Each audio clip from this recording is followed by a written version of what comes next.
Kevin, Nana Risma dan Ayu Rizal.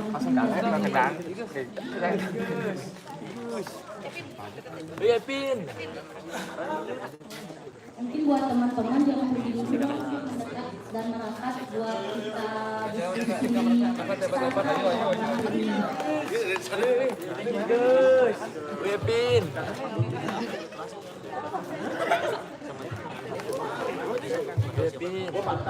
langsung duduk ya.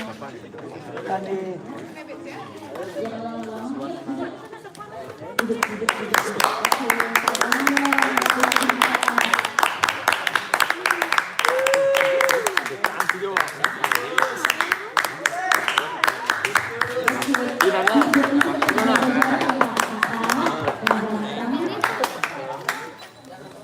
Kamera ke saya pengumuman. Wala. Saya.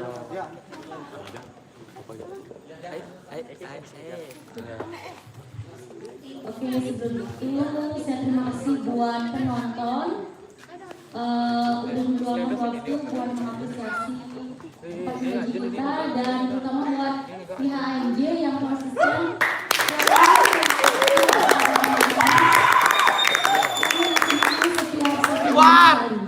dan juga kadang lagi yang sudah berpartisipasi dalam rangkaian acara bulan ini. Oke, untuk itu sebelumnya saya ingin kenal juga ya sama 4 haji kita dan mungkin kepada para pengaji kita langsung aja ya tanpa menunggu waktu lagi ingin tahu nih kepada para pengaji kita apapun itu mengenai karya kalian yang kita di sini nggak tahu kita di sini entah itu proses, nari, musik, tema dan sebagainya yang bisa di sharing pada malam hari ini. Untuk itu lanjut dan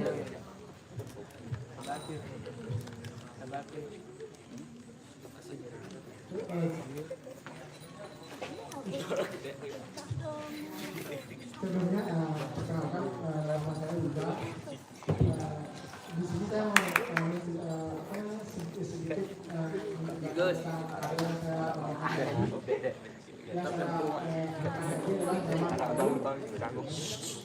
yang berkonsep kamar burung yang berfungsi sebagai penuntun dalam agama Hindu dalam upacara ngaben penuntun Atman ke tempatnya yang mengambil landasan dari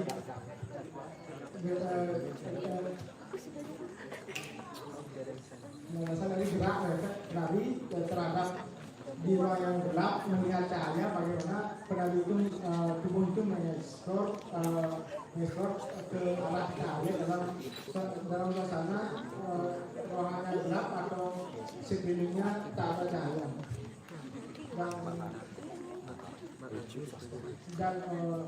dan untuk prosesnya itu kami di sini juga dulu dan penguasaan itu sebenarnya berbeda sama teman saya Sosanya dan Pulang Pasca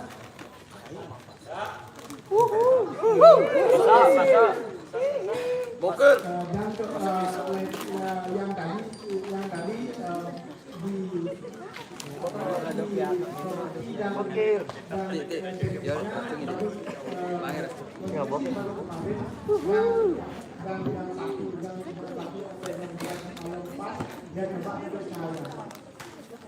itu aja sih di balik karya dan konsep dari karya yang saya berikan kemarin.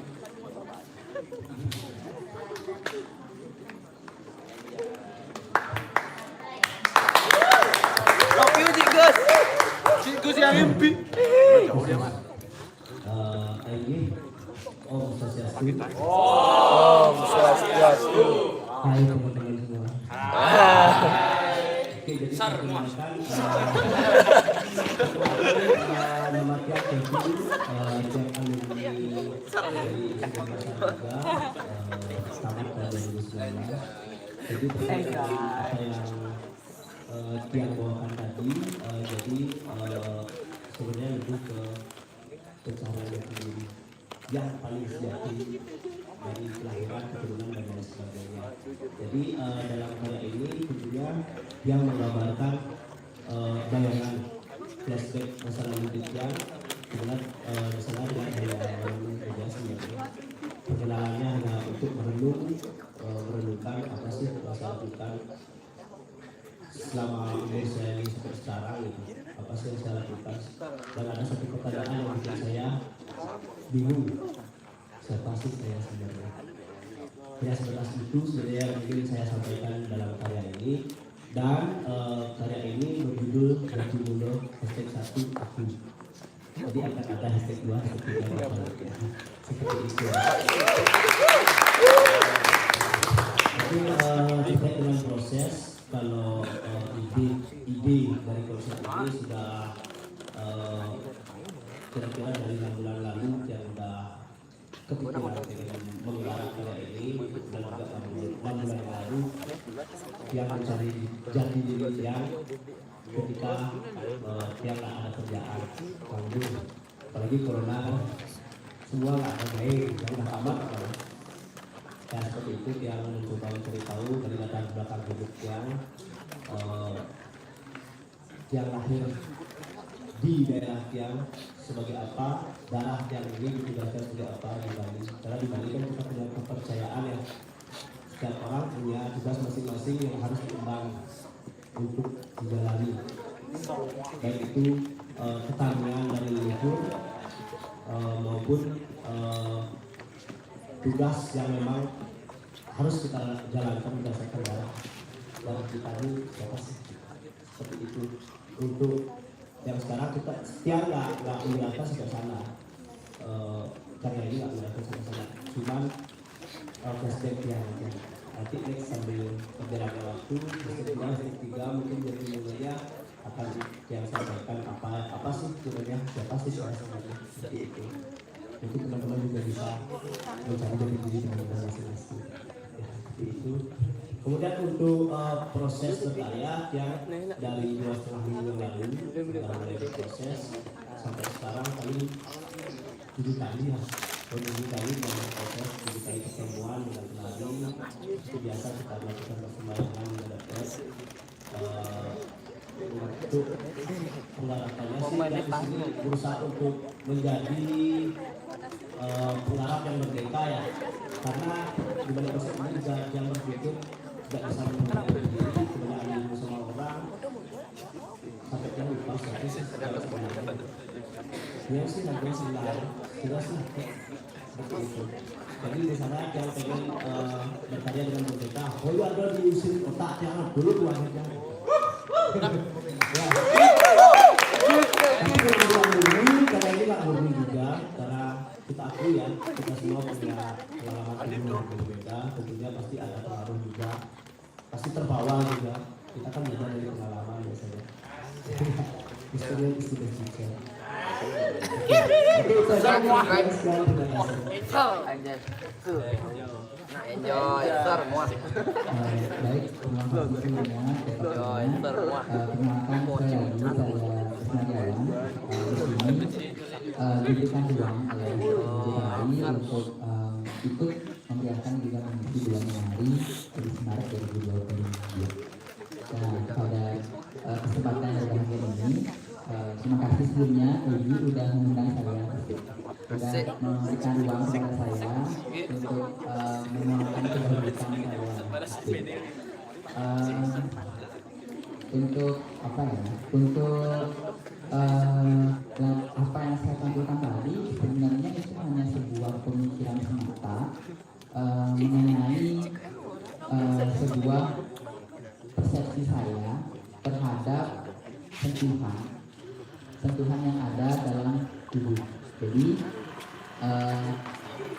ketika saya jadi di sini itu saya berusaha untuk menampilkan sentuhan itu sendiri, di mana dalam sentuhan itu terdapat beberapa jenis, yaitu ada sentuhan yang bersifat sensual, ada sentuhan yang bersifat erotis, dan juga sentuhan yang bersifat merdeka.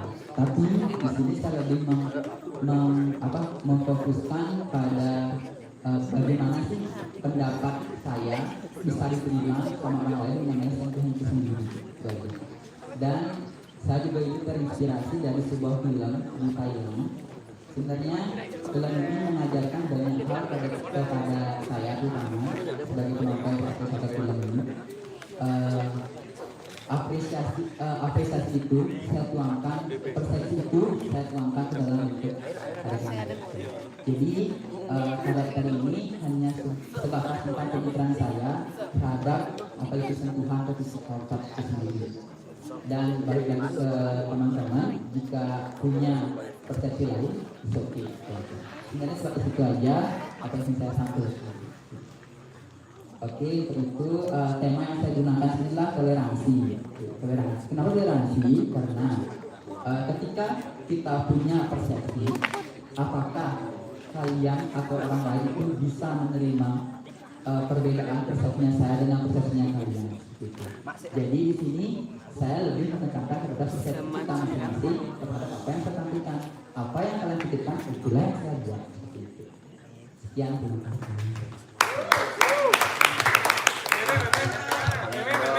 Semua. Saya perkenalan dulu ya. Saya Putri Aneska Dewi, bisa dipanggil Ayu Aneska, dan tamatan 2021 di ISI Denpasar Prodi Tari. Dan saya bersama teman-teman saya yang cantik jelita dari jauh ya, mereka dari Lombok dan dari Padang Sumatera Barat. Ayah dari Lombok. Rancak mana? Rancak mana? Rancak mana? Semuanya, perkenalkan nama saya Jenny. Hai Jenny. Dari Lombok. Good tahu. Dari Mandalika dia ada.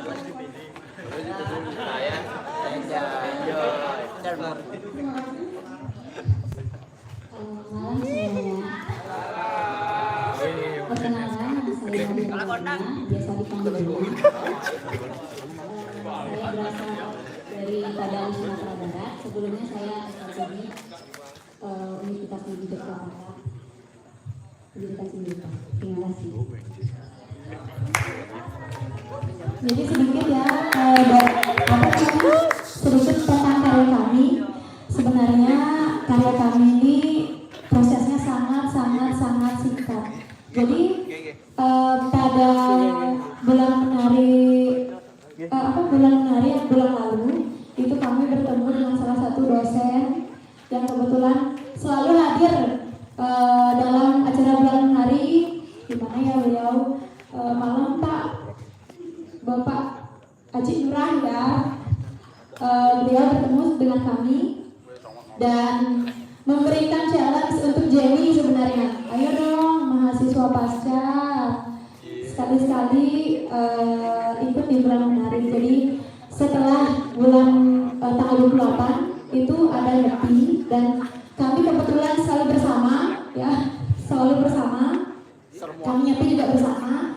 Jadi setelah nyepi kami berembuk, kira-kira berani nggak ya untuk tampil di bulan menari ini. Dan kurang dari 2 minggu kami baru menghubungi panitia kalau kami bersedia dan siap untuk berpartisipasi di bulan menari. Jadi total kami berproses itu kurang lebih 7 kali latihan. Dan Dona kita kasih tepuk tangan yang luar biasa. Yang pertama ada di bulan menari, dan dengan segala kenervosan anak ini dia bisa menyelesaikan lukisannya dan mau ikut menari.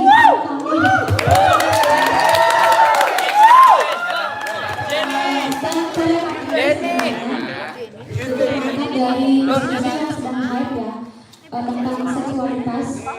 Jadi kayaknya semua orang sudah tahu ini apa sih itu kama. Apa sih itu kama? Nafsu. Tapi nafsu itu kan nggak melulu yang negatif ya. Jadi di karya kami ini ingin menampilkan, ingin memberi salah satu contoh bahwa nafsu seksual itu tidak melulu orientasinya negatif. Mengapa? Seorang yang nafsu kalau dituangkan, seandainya dituangkan, diungkapkan dengan media, yang tepat itu bisa menjadi sebuah karya. Nggak melulu seperti yang tadi diberikan, ada seorang ayah yang saking nafsunya mencabuli anak sendiri sampai mati. Nah kalau kami, kebetulan mereka berjuang LDR, mungkin saking rindunya dengan pasangan mereka masing-masing, mereka menuangkan gejolak dalam diri, gejolak rindu mereka yang sama-sama dituangkan menjadi sebuah karya. Kira-kira ada hal yang dari sama-sama jadi udah dari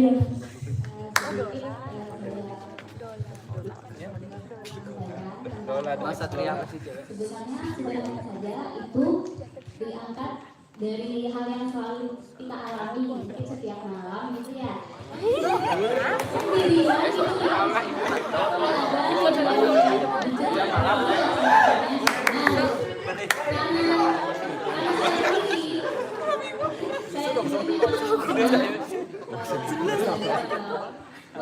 mengekspresikan bentuk tubuh manusia. Nah, seperti itu. Khususnya yang indah.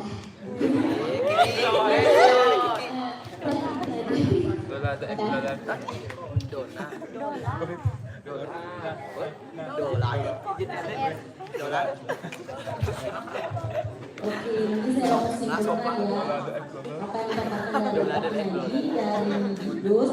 Mungkin peran cahaya dalam ruang lingkup yang gelap, semisal nih kita berada di ruang lingkup yang gelap, ada satu titik cahaya yang pasti kita mengarah ke sana. Itu yang diungkapkan melalui karya sebelumnya, sama halnya seperti simbolis pada presisi Abel. Itu yang disampaikan. Lalu untuk Pak Kevin tentang jati mulut, tentang kesungguhan karena ibu pencarian diri.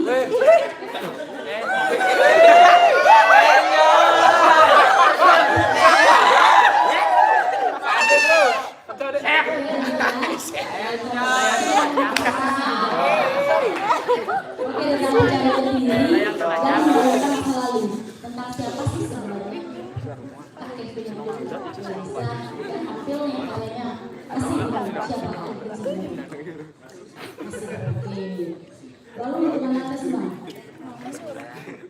Oke, kalau aku melihatnya dari gimana awal dia berkarya, udah karya ini dengan style beda ya dari namanya, walaupun tetap entah dari gerak, entah dari musik, nuansa Lego itu melekat banget di jalan kita kalau dari persepsi saya nih, gitu.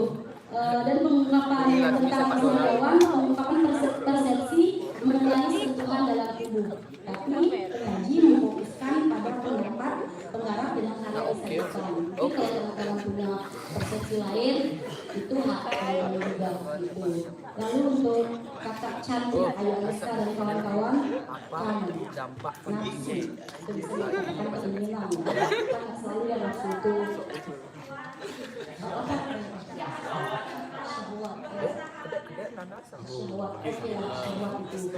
Oke, dan aku juga apresiasi buat teman-teman KYSA pada malam hari ini bisa melawan ketakutan challenge ya katanya sama Haji Uga untuk memberanikan diri tampil di acara bulan Mei edisi Jawa ini. Oke,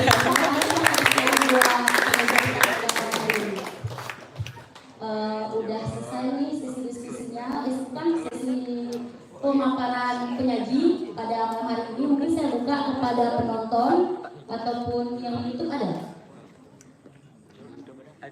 Oh ada. Nanti kalau misalnya ada bisa disampaikan, dan saya lebih memfokuskan sama teman-teman yang sudah meluangkan waktu untuk datang ke Sidak Pasar untuk mungkin ada pertanyaan. Saya buka sesi pertama dengan 3 pertanyaan. Disilakan. Nggak harus nanya ya, mungkin bisa saran ataupun mungkin yang dari luar dapat kesempatan nonton bisa berbagi pendapat ataupun sebagainya. Disilakan.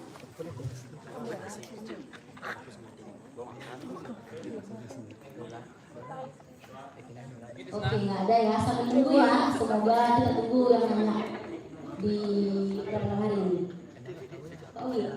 Oke, satu. Yang lain? Saya buka 3 nanya. Ayo dong, apresiasi nggak harus nanya. Saran apa?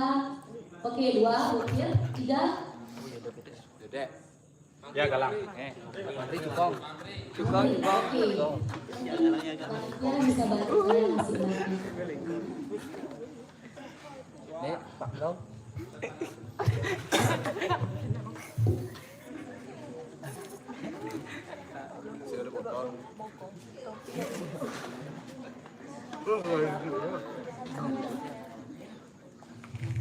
Halo Desti.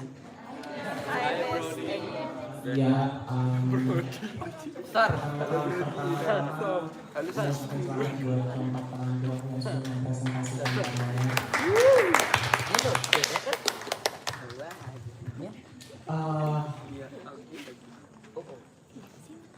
Dari 4 penampilan tadi ya, sebenarnya banyak banget yang mungkin aku omongin gitu, karena balik lagi yang dipresentasikan juga aku melihat dari skala kayak objek yang muncul di atas panggung.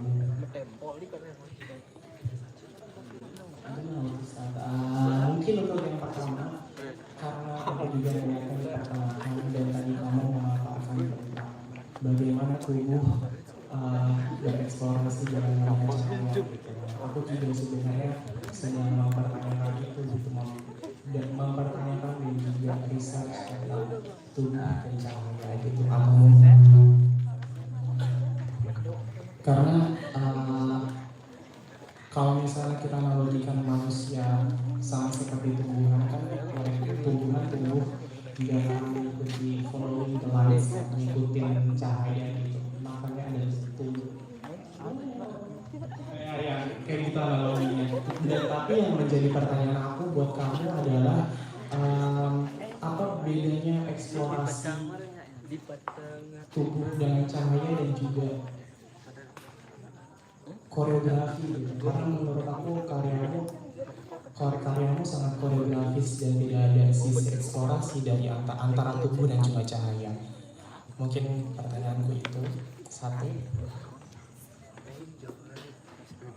Ya, terus untuk penampil kedua gitu,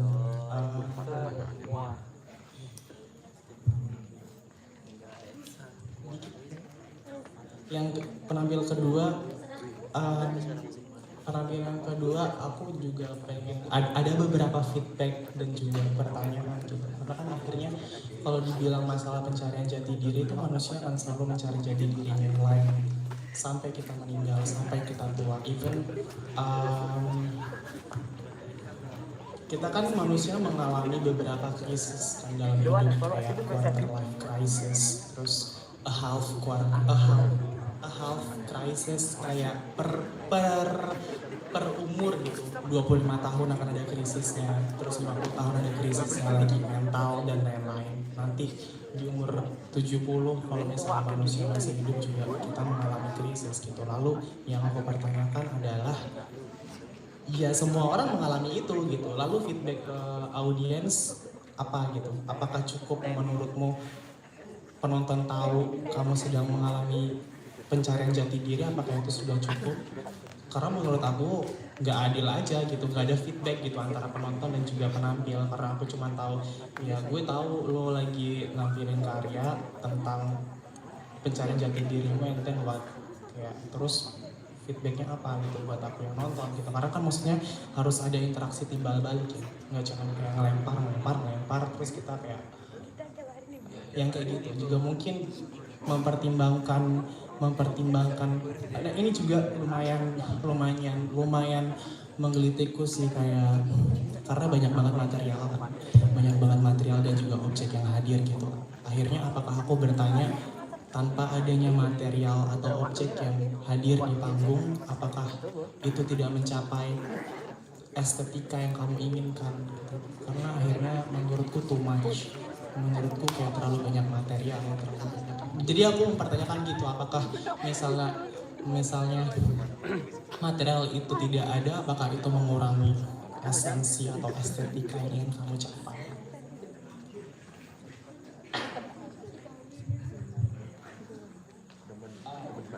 Terus buat Nana tentang physical touch, karena kan untuk 2 tahun ini untuk 2 tahun ini pandemi gitu, aku nggak tahu, mungkin karena aku tinggal di Jakarta, physical touch tuh akhirnya sangat sensitif buat aku gitu, karena keterhubungan manusia dengan virus akhirnya kan itu sangat sangat melekat ya gitu. Dan juga menurut aku sekarang physical touch udah aliwahana gitu, udah aliwahana, let's say touch yang gimana nih maksudnya? Ini kan persepsi kamu gitu, dan aku sekarang memaparkan persepsiku dari pemaparanmu tentang physical touch gitu. Karena menurutku dengan kita membaca sosial media, komentar dan lain-lain itu juga I feel touch. Aku merasa tersentuh gitu tanpa adanya physical gitu.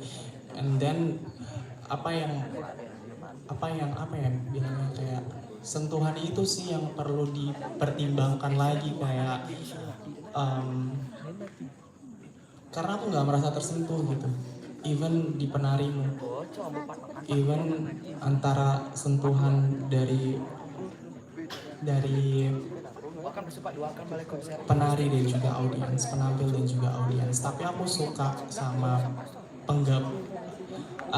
si penabuh dan juga performer. Aku kerasa kayak ada penggabungan dua art culture antara high culture sama low culture, gimana ya ngomongnya, kayak ada bentrokan di situ, sangat kontras, cuman itu oke for me, tapi masih bisa banyak sebenarnya tubuh-tubuhnya yang menarik mungkin lebih digali. Cuman yang aku pertanyakan adalah itu tadi tentang physical touch, karena menurutku physical touch sekarang akhirnya buat aku nggak berguna, bukan nggak berguna ya, maksudnya kayak udah aliwahana menjadi sesuatu hal yang sangat kita bisa tersentuh hanya melalui kita membaca gitu. Kamu pernah nggak sih ngerasa karena kalau misalnya kita ngikutin isu-isu di dunia gitu, banyak artis-artis, banyak orang-orang yang punya audiens yang banyak cuman karena hate rate, cuman karena komen mereka bisa suicide gitu, bisa bunuh diri gitu. Itu kan juga sesuatu hal yang menyentuh ya.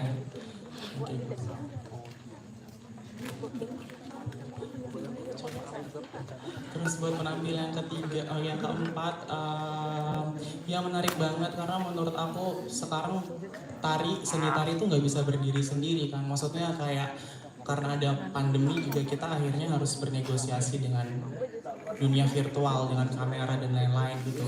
Dan menurutku pertemuan tubuh dan juga kanvas itu juga menarik, apalagi isu kalian adalah isu perempuan. Nggak tahu, aku ngeliatnya sih isu perempuan ya, cuman tadi kalian memaparkan itu adalah si isu-isu seksualitas gitu, syahwat. Buat aku syahwat itu kan desire ya, maksudnya apalagi kama gitu, desire, keinginan yang harus terpenuhi gitu. Karena kalau manusia nggak punya keinginan tapi nggak terpenuhi, itu ada hasrat yang terpendam gitu, dan akhirnya itu nggak baik buat manusia. Aku nggak tahu sih, karena manusia selalu penuh dengan hasrat dan akan terus mencari untuk itu. Buat aku yang manusia dan aku punya nafsu, dan seks itu adalah kebutuhan kan. Aku nggak bisa kalau misalnya aku lagi nafsu aku harus nari, atau aku harus nyanyi, atau aku harus ngelukis gitu. Menurutku aku nggak dapat pleasure-nya, aku nggak dapat keinginanku, nggak dapat kebahagiaannya gitu. Mungkin itu yang perlu dipertimbangkan lagi sih. Ya, itu aja mungkin feedback aku. Thank you teman-teman buat performance-nya. Oke, tunggu dulu ya, kita jawabnya satu persatu aja ya. Ada penanya pertama.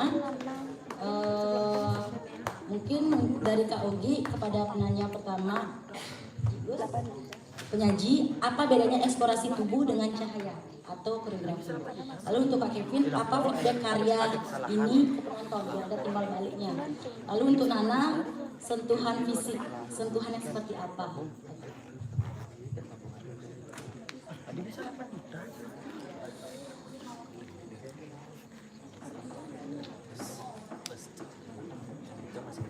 Protes harus gagal. Terima kasih pertanyaannya untuk Kak Alif. Perbedaannya. Tidak sejauh itu sih untuk riset dan apa namanya penggaliannya. Di sini cuma ya di saat proses itu kan secara eksplorasi ke cahaya itu di bagian di beberapa bagian itu lepas sebenarnya sih semua itu lepas terhadap penari, bagaimana respon tubuh penari kepada cahaya itu, dan untuk kami dan apa namanya ditata juga sesuai dengan bagaimana penari itu memposisikan dirinya ke dalam cahaya, ke menuju cahaya itu, atau eksplorasi terhadap cahayanya bagaimana. Dalam prosesnya sih seperti itu. Untuk teorinya itu kurang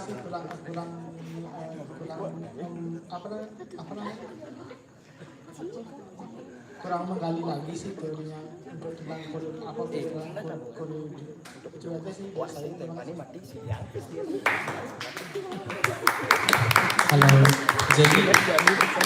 Jadi itu berarti respon penari terhadap cahaya atau respon penari terhadap koreografimu? Aku bertanya. Iya sih, semuanya seperti itu. Dalam bentuk latihan dan pengusahaannya yang seperti itu. Thank you. Cek 1 2 3. Oke, jadi terima kasih atas tanggapannya terhadap apa yang telah saya sajikan tadi, dan juga pertanyaannya tentang apa sih feedback, dan sebenarnya feedbacknya ketika kamu nonton karya itu seperti itu ya. Mungkin kalau dari segi pengemasan setiap orang punya responsif masing-masing ya, punya respon masing-masing yang mungkin masing-masing punya tanggapan berbeda. Apakah itu dia dapat feedback atau enggak, itu kan tergantung si penonton ya. Karena saya yakin setiap penonton itu punya kecerdasannya masing-masing untuk merasakan, melihat, menyaksikan suatu persembahan karya seperti itu. Kalau menurut saya, semua orang punya persepsi seperti itulah. Jadi saya akan tampilkan semua persepsi itu, dan it's okay for me. Oke, jadi kalau dibilang feedback, memang ada misi dari karya saya yang saya ingin berikan. Jadi ini berbicara tentang kepercayaan sebenarnya. Kepercayaan di mana kalau di Bali, setiap orang yang lahir itu pasti punya tugasnya masing-masing. Itu turun-temurun sudah ada garisnya dari leluhur kita kalau di Bali. Dan sekarang banyak terjadi propaganda yang kalau saya utarakan akan menjadi ricuh dunia, di Bali khususnya. Seperti itu. Jadi saya sebenarnya berkarya ini pengen memancing aja, ya dari diri saya sendiri aja dulu, yang ingat dengan jati diri saya. Jati diri saya itu bukan sekedar sekarang saya hidup berjalan udah saya nyari jati diri saya siapa ya, saya sebagai seorang penari, saya nyari jati diri saya, identitas saya menari seperti apa. Bukan itu yang ingin saya sampaikan sebenarnya. Mungkin ini hanya sekedar gimmick aja dulu yang ingin saya hadirkan. Baru satu, itu benar. Gimmick. Kenapa saya tidak menyampaikan segamblang itu di karya? Ya karena ada diskusi ini. Di sini saya bisa mengutarakan. Mungkin kemampuan saya dalam mencipta mungkin agak kaku sekarang karena sudah sekian tahun ya, lama banget. Itu bukan alasan sih, mau nggak mau ya emang itu tantangan untuk saya, kan seperti itu ya. Jadi di Bali itu ada propaganda yang terjadi. Bahkan orang-orang, kalau orang Bali bilang rusakin kawitan nanti. Benar nggak? Kadang-kadang jadi mau bakti sembahyang gitu. Sekarang kita sembahyang kemana-mana, tapi kita lupa dengan kawitan kita. Siapa sih diri kita, siapa sih keturunan kita, apa sih tugas beliau, kenapa beliau meninggalkan ini untuk kita, kenapa kita nggak pernah melakukan ini lagi. Sekarang kita berpatokan pada money is number one, uang hanyalah nomor satu. Ini di sini sebenarnya pengalaman yang saya ingin bagi. Siapa tahu teman-teman terbuka untuk apa? Untuk menjaga budaya itu sendiri. Karena peninggalan atau pertamian itu termasuk dalam budaya. Memang sih materialnya agak banyak ya mungkin ya. Kalau dari segi penyajian Itu pun keputusannya kalau dari saya sendiri, hadirkan nggak ya gitu, tanda tanya. Di sana saya isiin simbol-simbol aja sebenarnya, bukan kalau bisa dibilang tempelan ya tempelan juga. Saya akui itu tempelan nggak? Kayak ada kaca, ada ring light, ada shutter, itu tempelan nggak ya? Tempelan. Saya akui itu, saya terima itu, seperti itu. Jadi kalau dari segi feedback mungkin di sini saya cerita sedikit.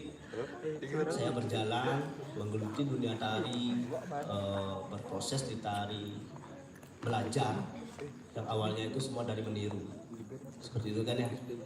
Semua belajar dari meniru, melihat, terinspirasi, teman suka lu main ini, lu ngefans, coba nih geraknya ini nih, pengen gitu kan. Sampai akhirnya satu pertanyaan yang dari dulu emang saya pengen cari, yang pertama memang identitasku gimana nih, sampai akhirnya lebih dalam lagi, aku siapa sebenarnya. Nah itulah yang ingin saya gali, dimana ketika saya menggali itu, seperti saya bilang tadi, itu adalah peninggalan luhur. Saya masuk ke dalamnya, itu paham baru bagi saya, padahal sebenarnya saya aja yang baru paham. Saya aja yang baru paham. Dan kalau bisa, pasti kalau bisa menginspirasi teman-teman yang khususnya dari Bali ya. Mungkin kalau untuk teman-teman dari luar, saya cuma bisa ngasih wawasan aja. Ini loh yang saya maksud, seperti itu. Boleh ke Jatimulo, mewaliri ulun insang kerto. Pulang ke diri kita sendiri dan mencari tahu apa sih yang sebenarnya terjadi dari dulu hingga sekarang. Seperti itu. Budaya ini lahir karena apa? Pasti karena peninggalan leluhur dulu yang begitu hebatnya menciptakan konsep yang ada di Bali, sehingga Hypnodia Bali itu terjaga sampai sekarang, budayanya, euforianya. Itu yang bikin saya gali, dan kebetulan belak-belakan aja ya, untuk ini saya belak-belakan. Saya keturunan Pandi, tugas saya adalah membuat keris, membuat pusaka. Di sana saya menggali. Ketika saya menggali, saya merasa itu adalah paham baru bagi saya, padahal saya baru paham gitu. Di luar dari tekniknya dan lain sebagainya, ada teknik kuno, teknik modern, teknik Madura dan lain sebagainya, banyak. Yang saya ingin cari tahu adalah kenapa sih belum saya kasih tugasnya. Makanya karya ini akan saya terus lanjutkan. Jadi akan semakin saya tunjukkan. Ya emang di sini saya pengen menunjukkan aja tugas saya itu lahir sebagai apa sih itu. Dan semoga kalau untuk masalah feedback, teman-teman bisa terinspirasi mulai dari diri sendiri aja. Seperti itu sih yang ingin saya sampaikan. Terima kasih. Mungkin ada tanggapan lagi dari Oki. Silakan.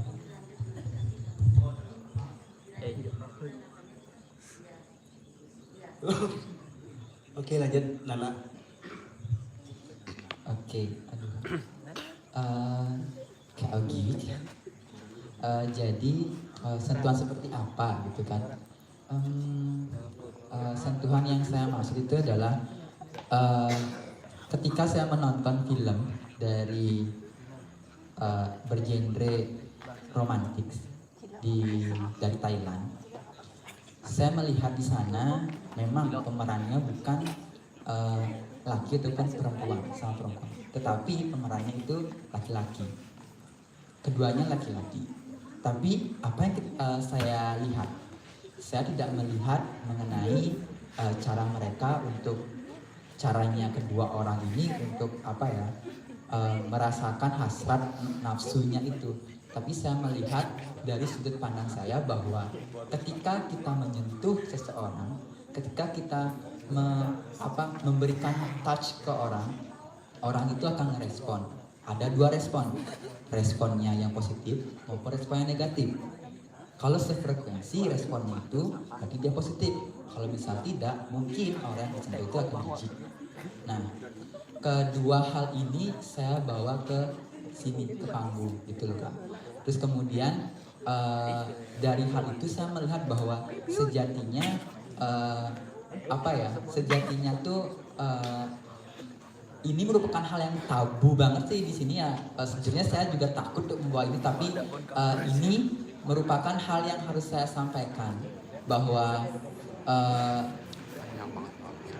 mengenai isu LGBT yang sedang marak, pada zaman itu di situ di film itu bahwa bukan kita tuh melihat saya melihat dari film itu bahwa dari sentuhan itu akan menimbulkan sebuah toleransi gitu saya lihat. Tapi ada juga yang ngerespon bahwa itu tuh sebagai sebuah hal yang sangat menyakitkan. Makanya di sini saya memfokuskan kepada sentuhan yang menyakitkan gitu. Seperti itu. Sejujurnya juga karya ini merupakan sebuah karya ketika saya proses sama Kak Ogi dulu. Kak Ogi pernah mengajarkan kepada saya untuk intens dan juga memperkenalkan tubuh saya dengan tubuh penari yang satunya. Ketika itu saya lakukan, sentuhan-sentuhan yang terjadi atau komunikasi antara tubuh yang terjadi itu ada yang direspon baik, ada juga yang direspon dengan baik. Hal itu juga yang masuk ke dalam kereta ini. Nah, yang nggak direspon dengan baik inilah saya coba bawa ke sini gitu.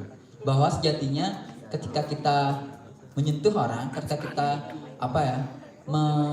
memberikan sesuatu ke orang, kita tuh harus berpikir terlebih dahulu bahwa apakah kita akan menerima ini dengan baik atau tidak, apakah nanti terjadi satu hal yang hal yang negatif atau tidak gitu Kak. Seperti itu sih sentuhan-sentuhan yang saya maksud, sentuhan-sentuhan hal yang seperti itu. Nah, ketika saya juga baca di artikel mengenai physical touch itu adalah merupakan sentuhan cinta kalau salah namanya. Nah, sentuhan cinta ini entahlah itu artikelnya itu berbicara mengenai physical touch secara menyeluruh atau physical touch emang dalam bentuk cintanya saja. Saya baca itu dan ada beberapa sentuhan yang dimaksud dari tubuh manusia. Yang itu pertama, sentuhan yang bersifat sensualitas. Yang kedua, sentuhan yang bersifat erotisme gitu. Nah, yang erotisme ini masuk ke kama itu tadi yang dibilang sama kakak-kakak yang cantik ini. Kalau saya lebih memfokuskan pada sensualitas dari penari saya gitu. Karena saya juga melihat bahwa mereka tuh memiliki sisi sensualitasnya juga gitu. Dan sisi ini yang menarik untuk saya ketika bagaimana sih rasanya melihat dua laki-laki yang saling menyentuh di panggung, apakah itu akan menimbulkan sebuah polemik baru atau apakah kalian bisa menerima atau mentoleransi pikiran saya mengenai sentuhan itu sendiri gitu. Jadi itu yang saya bawa ke panggung. Terus kemudian mengenai penggabungan elemen-elemen seni pertunjukan media, elemen-elemen kayak musik dan juga performernya itu, saya tidak ingin meninggalkan tubuh legongnya saya. Saya tidak ingin meninggalkan tubuh tradisi saya mengenai tari legong. Jadi saya juga melihat sentuhan itu dalam tari legong gitu. Nah, digunakan kenang kerumpung juga ada lanang wadon di sana. Kendangnya itu juga bahwa tubuh laki-laki itu memiliki sisi itu juga, sisi perempuan sama sisi laki-laki yang saling mengisi gitu. Sentuhan-sentuhan itu yang Kak Ogi bilang secara tidak langsung itu terdapat dari bagaimana kendang ini merespon sentuhan yang ada di depannya dia. Jadi secara langsung bahwa kendang ini juga disentuh oleh penari, tapi kita tidak melihat penarinya itu menyentuh kendangnya itu sendiri. Gitu. Di situ saya ingin bawa seperti itu. Di legong juga saya melihat bahwa apakah ini laki-laki atau perempuan? Kenapa Prabu Lasem sama Rangkesari bisa mesiar dengan pakaian yang sama gitu loh. Di situ saya melihat bahwa keambiguan dari isu yang saya bawa itu, di situ saya melihat bahwa legong itu juga memiliki hal seperti itu. Cuma dalam konteks ini saya lebih menekankan kepada film yang saya tonton. Konteks legongnya itu masih saya bawa, tetapi untuk diri sendiri saja seperti itu. Mungkin itu yang persepsi saya mengenai sentuhan-sentuhan tubuh dan juga isu-isu yang ada dalam karya tari saya gitu. Dan sini saya juga ingin bereksperimen sebenarnya mengenai pendapat saya dengan pendapat dari teman-teman. Saya ingin mendengar pendapat dari teman-teman mengenai karya saya seperti apa yang nantinya saya tampung dan saya telah lagi yang rasanya saya bisa gunakan untuk mengimprove diri pertama dan juga untuk mengintrospeksi diri dari karya ini. Jujur karya ini baru karya embrio, hanya baru sebatas eksplorasi saja. Kalau nggak salah latihannya cuma 4 kali atau 5 kali kalau nggak salah. Itu pun karena kepepet waktu jadinya ya udah tampilnya seperti ini gitu. Intinya tuh saya memberikan ruang kepada penonton untuk membaca apa yang saya baca, apa yang saya berikan. Saya ingin menekankan bahwa tubuh penari, aku bilang ya, tubuh penari itu bukan seperti kata Kak Ogi sama saya dulu waktu latihan. Tubuh penari itu bukan sebuah objek, tetapi sebuah subjek. Menurut saya subjek yang dimaksud itu adalah penari itu sebagai sebuah kertas kosong di mana koreografer akan menuliskan kata-kata yang akan digerakkan menjadi sebuah rangkaian kalimat untuk disampaikan kepada penonton atau audiens. Entah itu bakal disampaikan atau tidak, itu balik lagi ke bagaimana penari itu membawakannya sendiri. Gitu. Jadi jangan dilihat dari segi negatif saja mengenai hal-hal yang ditampilkan atau mengenai isu-isu LGBT itu sendiri. Coba kita mentoleransi hal-hal seperti itu. Sejatinya mereka juga merupakan orang-orang yang terkurung, orang-orang yang tidak tahu kemana jalannya gitu. Makin kita ngejudge, makin mereka bingung. Jadi selagi itu tidak, menurut pandangan saya, selagi itu tidak mengganggu kita, merusak kehidupan kita, apapun itu yang berhubungan dengan diri sendiri, ya udah, it's okay. Juga mereka nyalain hidupnya sendiri, seperti itu. Mungkin itu aja ya, Kak Ogi, semoga dapat dipahami. Terima kasih.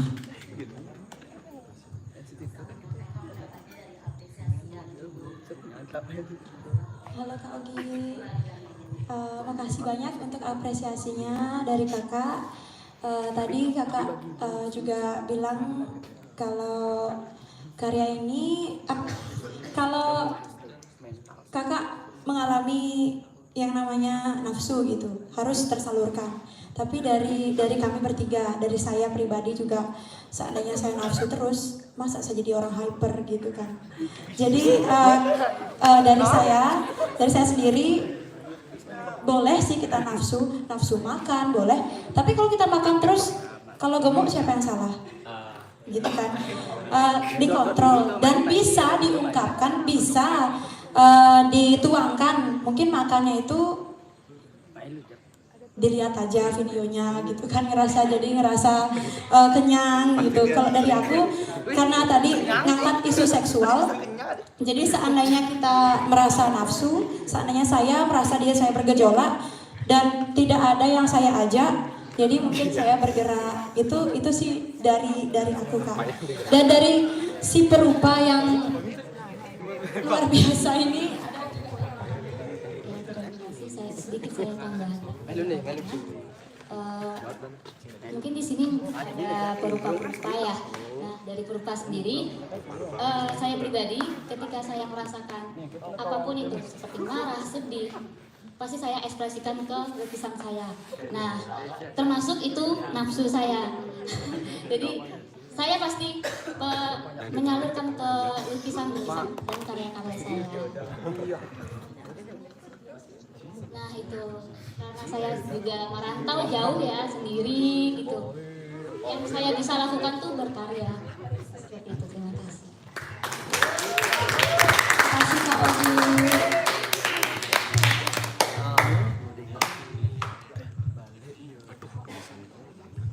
Oke, dari Kak Ogi, apa ada tambahan atau bisa, oke, dilanjutkan penanya kedua.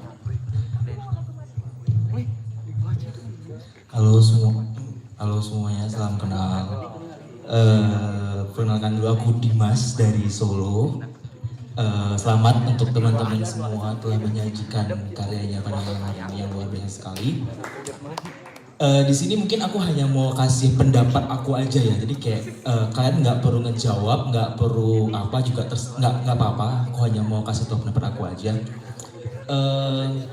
Mungkin yang pertama itu aku melihat bahwa di sini teman-teman mayoritas semua itu terlalu membuat satu ya, karena kita mediumnya adalah tari, kita sebagai seniman tari dan mediumnya tari. Aku pertama mengomentari siapa mas yang kedua. Ya, kalau andainya kamu hanya ingin berbagi narasi tentang apa yang kamu pikir, kamu tinggal nulis narasi, kamu upload di media, terus just it, selesai gitu loh. Sedangkan kalau kita adalah mediumnya tari, kita harus bisa sebagaimana mungkin tari itu mewakili dengan apa yang gagasan yang kamu sampaikan. Satu, yang pertama. Terus yang kedua adalah aku melihat bahwa teman-teman itu terlalu melihat ke dalam diri. Jadi istilahnya itu karyanya terlalu onani. karya itu terlalu untuk menikmati dirinya sendiri, sedangkan kamu harus melihat dari luar bagaimana cara penonton melihat, bagaimana perspektif orang di luar dari beyond dari kamu membuat karya gitu. Karena kalau misalnya di luar ya, kita tidak hanya bisa berbicara tari tentang apa yang kamu rasakan, tapi apa yang dirasakan orang lain, apa yang dirasakan lingkunganmu, apa yang dirasakan dunia misalnya. Jadi risetnya itu tidak hanya riset pada dirimu sendiri, tapi juga riset pada fenomena atau kejadian yang saat ini sedang terjadi gitu loh. Makanya menurut aku karya-karya di sini kali ini lumayan, menurut aku ya, itu terlalu kayak hanya untuk melampiaskan kepuasannya masing-masing as a choreographer gitu loh. Itu yang pertama. Terus yang kedua, aku agak miris dan agak sedih karena yang karya perempuan terakhir itu dia kalian mengangkat isu feminis dan itu sangat sangat sensitif menurut aku. Dimana konsep desire of sexuality itu juga bagaimana dunia melihat perempuan itu sebagai komoditas dagang, ya. Dunia tuh melihat perempuan sebagai komoditas. Kenapa di iklan-iklan tuh selalu ada muncul perempuan? Kenapa semua perempuan harus muncul pertama kali di semua iklan apapun itu? Nah, di sini aku melihat bahwa kalian ingin mempunyai seksualitas tapi dalam bentuk karya yang menurut pendapatku itu agak erotis dan itu kayak memperdagangkan sendiri diri kalian di sini. Dan itu aku agak sedih gitu melihatnya. Kayak kan mengangkat isu feminis, isu sexuality, tapi kayak memperdagangkan sendiri tentang dengan karya di sini gitu. Jadi kayak menurut aku agak sedih melihatnya. Jadi kayak apalagi ketika teman-teman ngobrol terus teman-teman pria di sini yang sangat maco menurut aku tertawa itu kayak, dan kan juga happy dengan tertawa itu, kayak menurut aku agak sedih melihatnya. Dengan isu yang kalian angkat juga gitu. Ya, jadi kayak ya itu yang menurut aku, jadi kayak yang seperti itu. Terus yang kedua, terus yang ketiga emang semua luar biasa sih, karyanya menarik sekali dengan teman-teman di sini medium tari tidak lagi pada tubuh, tapi juga ada material-material lain yang hadir di dalam koreografinya itu luar biasa. Sedangkan banyak di sana penari yang bilang tubuh sudah cukup untuk membahasakan gagasan, sedangkan kalian teman berusaha untuk menghadirkan medium lain selain tubuh itu luar biasa. Tapi tadi itu menurut aku bagaimana teman-teman caranya melihat lagi karya itu dari luar, tidak dari dalam. Jadi tidak hanya onani sendiri, tidak hanya merasa puas sendiri akan karyanya, tapi juga melihat bagaimana orang melihat itu, bagaimana dunia atau bagaimana lingkungan itu berperspektif terhadap apa gagasan yang ingin kalian sampaikan. Atau itu ya. Terus ya mungkin tadi juga misalnya aku agak itu sih menarik sama yang yang katanya Pandey, keturunan Pandey, yang kan kayak emang sekarang itu kalau kita berkarya kita tahu, menurut aku sebagai seniman juga, aku selalu mempertanyakan kayak korelasi atau relevansinya terhadap dunia saat ini apa gagasannya gitu kan. Kayak kamu mempertanyakan kembali kayak kamu keturunan Pandey saat ini dalam dunia yang aman, tidak ada perang, terus fungsinya kamu sebagai pencipta pusaka apa gitu kan.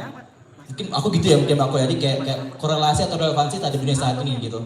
Ya itu juga menurut aku agak menarik gitu. Cuma tadi ketika kamu membahas tentang karya autobiografi kamu, karena juga ada beberapa seniman di luar yang dia membuat karya tentang biografinya sendiri, terus ada mempertanyakan who do you think who you are? Itu pertanyaannya adalah kamu mikir kamu siapa gitu, kayak kamu sudah membuat tentang karya tentang dirimu sendiri gitu loh.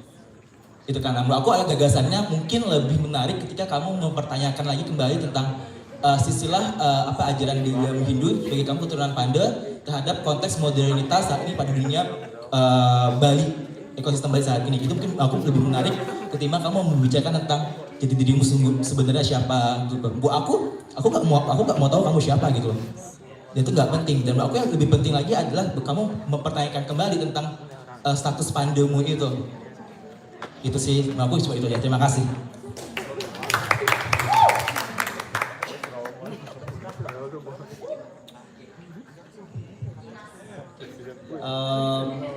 Kakak Dimas. Jadi saya suka banget ya dapat tanggapan yang seperti itu ya. Emang pada konteks ini saya tidak ada pembelaan ya. Di sini saya tidak membela diri atau apapun gitu. Jadi saya menerima masukan karena dalam konteksnya ini adalah suatu karya. Ya itu karya tari kan gitu. Kenapa saya harus mengutarakan diri saya? Siapa sih saya? Makanya siapa sih saya di sini kan gitu, makanya penonton tuh mau tahu nggak sih tentang saya ya seperti itu kan ya. Jadi kenapa nggak lebih ke pandainya pada zaman sekarang ya, sebenarnya ini terkait, cuman ya kembali ke tujuan. Emang sih saya pengen onani di sini seperti itulah ya, saya pengen onani di sini melalui pemikiran saya dulu. Artinya ini wadah saya untuk gimmick, untuk membuat gimmick aja dulu bahwa saya pandai gitu. Teman-teman nggak tahu saya kan gitu, saya tahunya Kevin gitu aja, nggak perlu tahu kalian saya ini siapa sebenarnya, saya ini harus pandai gitu, saya ungkapkan di sini saya pandai gitu, nggak harus tahu kan. Kenapa saya nggak mengutarakannya ke media tulis seperti itu kan. Nah, ada kembali lagi ke dalam propaganda, itulah yang terjadi sekarang. Karena di Bali itu masih kental banget, untuk informasi aja, di Bali itu masih kental banget dengan tradisi budaya leluhur yang kita pegang seperti itu, masih kental banget. Cuman kalau fungsionalnya dibicarakan, pusaka itu sendiri terhadap zaman yang sekarang dibilang aman-aman aja. Kalau di Bali, kalau misalnya kan logikanya nih, pusaka, keris atau apa itu digunakan untuk perang gitu kan misalnya. Kalau di Bali itu yang saya lihat sendiri dan saya terjun langsung, ketika saya baru terjun ya bisa dibilangnya, ada sisi lain ternyata. Itu masih saya rahasiakan dan saya pun juga dilema sebenarnya, itu boleh diungkapkan atau tidak. Karena ya tahu kan, kadang-kadang ada yang bilang itu nggak boleh diungkapin, ada yang boleh diungkapin. Nah, itu yang masih saya bingung ya. Saya buat gimmick aja dulu, mumpung ada wadah kan seperti itu, gimmick untuk pemicu saya untuk melanjutkan lagi, sembari saya belajar melakukan itu juga seperti itu. Karena saya bukan seorang penulis, ya saya utarakan melalui media tubuh saya sendiri, media tari seperti itu sih. Tapi saya suka banget dengan pola pikirnya. Nice. Terima kasih.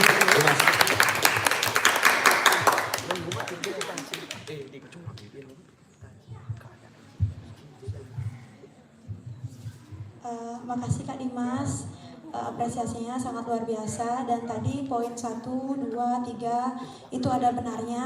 Kita jadi kita sebagai koreografer dan pelaku ya, khususnya tari, itu sebaiknya kalau berkarya tidak hanya menyampaikan apa yang ada di dalam diri kita, tapi sebaiknya kita research, kita lihat apa sih isu-isu, apa sih fenomena yang ada di lingkungan kita, biar terjadi kesinambungan, terjadi adanya feedback tadi yang disampaikan sama Kak Ogi juga, itu benar, aku setuju banget. Tapi tadi ada kalimat kakak yang kakak bilang di iklan-iklan, di televisi, pokoknya itu perempuan yang diutamakan dijajanin gitu. Menurut kakak itu sah-sah, tapi menurut itu riset dari. Nah, kalau dari aku nih, tadi soalnya kakak yang nyampein, kakak nggak bilang itu research dari mana, tapi dari aku sendiri. Aku percaya ada kata-kata perempuan itu makhluk paling indah. Indah apanya? Indah matanya, indah senyumnya. Tergantung orang yang melihat. Nggak melulu perempuan yang seperti kalian semua. Kalian tertawa lihat kami. Mungkin itu respon kalian karena donanya lucu atau akunya ramah. Itu nggak melulu responnya negatif gitu yang aku tangkap. Tapi yang kakak bilang kalau memang dari riset dan memang menurut kakak itu sah. Tapi menurut kami perempuan itu dipandang rendah dan sampai semenyedihkan itu. Aku punya pandangan yang berbeda tentang itu gitu Kak ya. Tapi makasih banyak kakak sudah sempat hadir di sini di bulan menari Insiden Pasar dan sudah mengapresiasi karya-karya kami gitu. Mungkin ada dari Jenny. Sebelumnya terima kasih Mas. Jadi di sini simpelnya ini kita bawa karya ini bukan kita ingin kasih tahu ke semua orang kalau setiap perempuan begini. Enggak, kita hanya simpel aja. Kita hanya ingin meluangkan hasrat, gejolak dalam bentuk karya ini. Simpel aja, betul, simpel itu. dan perihal mungkin ya di antara gerakan kami yang terlalu mungkin seperti Masnya bilang tadi, kita terlalu terbuka, vulgar atau ya, menurut saya itu tergantung cara pandang orang masing-masing ya.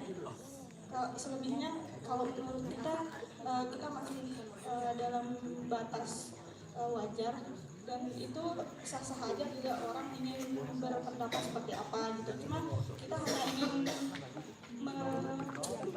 menyampaikan atau memberitahu bahwa gejolak kita ini gejolak kita, bukan gejolak orang gitu. Ini gejolak kita, hanya kita. Itu saja. Terima kasih.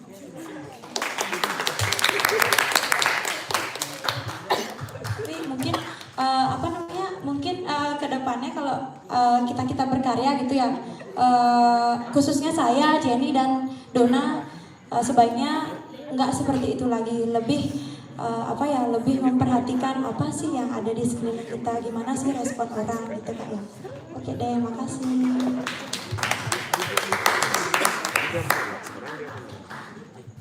Waduh, saya jadi moderator pusing ya, terlalu banyak banget sharing yang dapat kita dengar pada malam hari ini. Baru penanya dua penanya pada sesi pertama.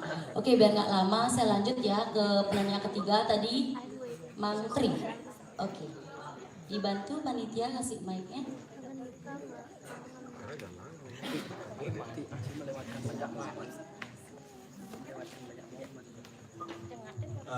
Terima kasih atas waktunya yang telah diberikan kepada saya. Sebelumnya perkenalkan kakak-kakak koreografer semua. Perkenalkan, nama saya Mangkri, mahasiswa tari prodi tari semester 2. Sebelumnya terima kasih karena sudah menyajikan karya-karya yang sangat bagus. Jujur saya tertarik untuk menonton keempat karya yang sudah disajikan tadi.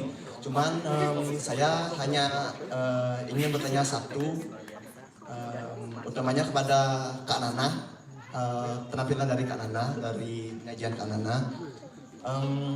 Sebenarnya pertanyaan saya ini sudah dijawab secara lengkap dan gamblang. Kalau biasanya bilang singkat, padat, dan jelas oleh Kak Nana tadi. Pertanyaan saya sudah jawab lengkap sebenarnya. Pertanyaan saya hanya sebatas mengapa memilih penari laki dan laki? Kenapa tidak laki dan perempuan? Sudah dijawab tadi, antara lain karena terinspirasi dari film Thailand. Saya sudah berpikir dari awal Thailandnya mungkin antara cowok dan cowok, sensual. Terus mungkin nanti Kanana selanjutnya mungkin ada mau ditambahkan hal yang melatar belakangi kenapa memilih penari laki dan laki. Ya, mungkin lagi satu saya mau menyana dikit ya. Ini kan tadi bicara dengan perspektif point of view atau sudut pandang. Ya, kalau dalam sudut pandang saya sih, mohon maaf sebelumnya kan Nana ya, mohon maaf ya. Tadi kan ada untuk mentolerir isu-isu LGBT. Masalah isu ini kan lumayan tabu lah di Indonesia ya. Mungkin kalau saya sih jujur bukannya kurang setuju atau gimana, karena mungkin penonton yang lain juga melihat karyanya Kanana sedikit agak gitu ya. Terus mungkin dalam pandangan saya masalah karya Kanana tadi laki dan laki, mentolerir masalah LGBT, dalam pikiran saya manusia diciptakan perempuan dan laki-laki. Kalau dalam konsep Hindu biasanya disebut purusa dan pradana. Walaupun ada namanya Ardhanarishwari, yaitu percampuran antara purusa dan pradana. Kalau dalam Muslim, kalau dalam agama Islam ada Adam dan Hawa. Berkaitan dengan hal itu, memang sih kalau di Bali dulu itu sampai sekarang juga memang penari laki dan laki mencirikan gerak sensual. Ada pada tari gandrung mungkin ya Kak, penarinya laki dan penghibingnya laki. Kalau di Jawa itu mungkin ada lengger lanang. Saya pernah sih dulu beberapa literasi mengatakan, salah satunya penelitiannya Pak Edward Herbst, pernyataan Pak Mario, pencipta dari kebiar duduk. Kenapa ada hal latar belakang lain mengapa kebiar duduk atau igal jongkok itu diciptakan? Yang pertama karena lawatan beliau ke Busungyu untuk menghadiri Gongbiar. Yang kedua, kenapa ke Biar duduk? Kenapa Iga Nyongkok? Karena beliau kan dasarnya penari gandrung yang notabene adalah laki-laki. Beliau ingin menghilangkan kalau di Bali namanya biasanya buang. Kalau dalam tari gandrung itu kan ada adegan ngibing, kalau biasanya dibilang ngibing antara laki dan laki itu kan termasuk tabu ya.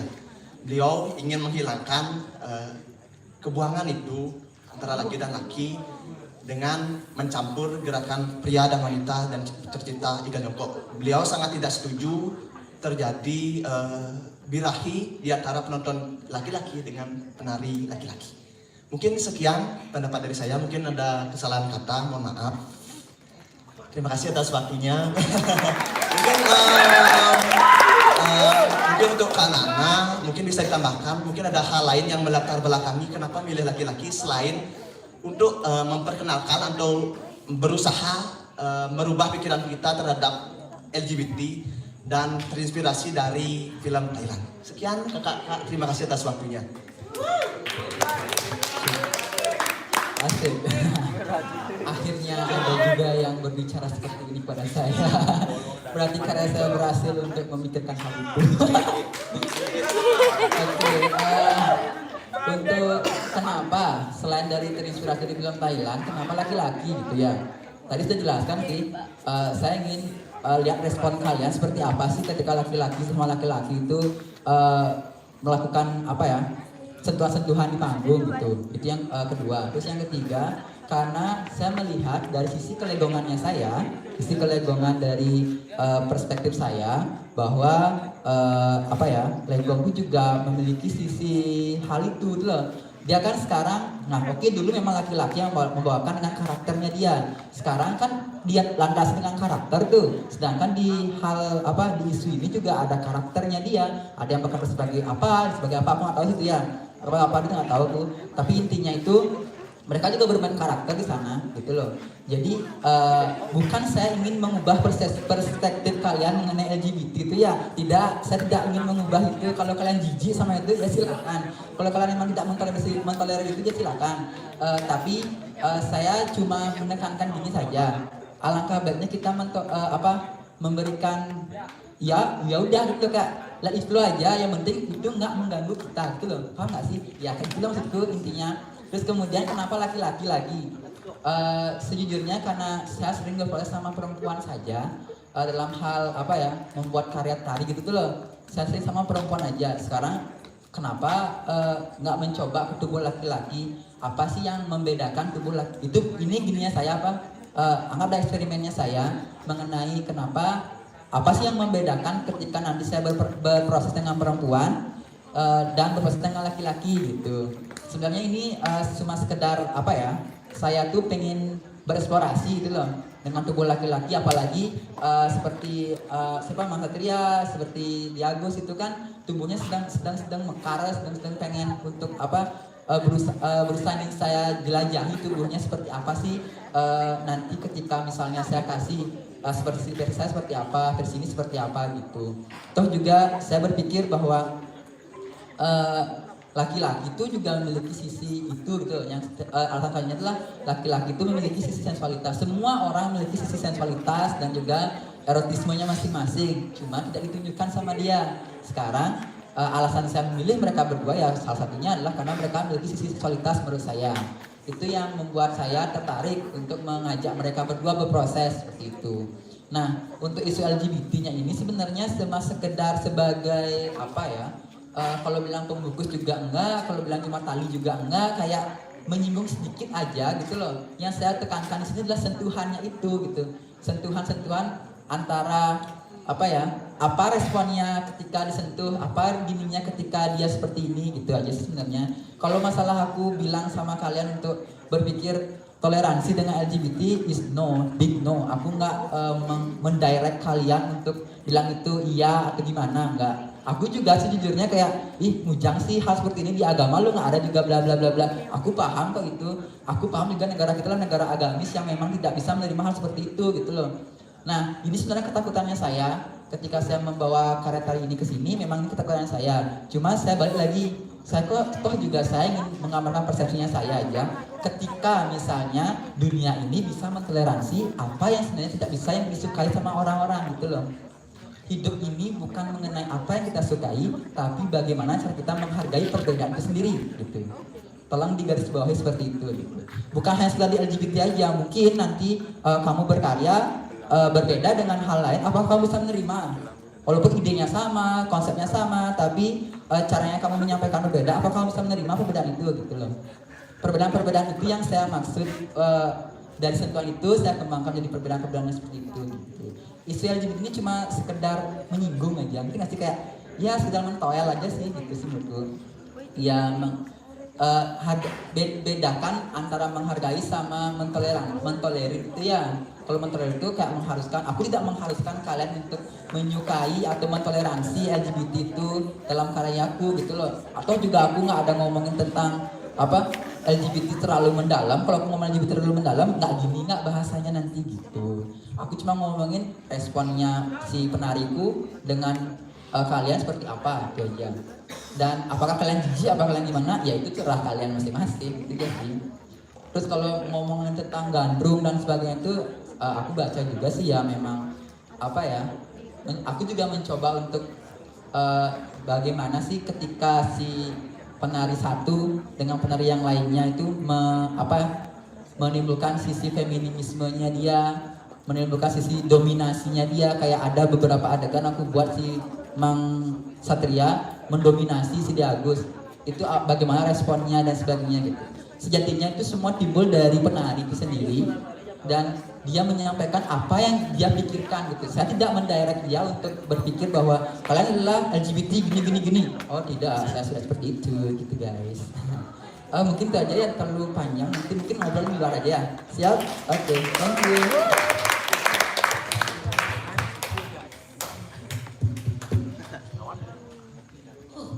Panjang sekali ya yang dibicarakan, saya bingung mau dengar yang mana.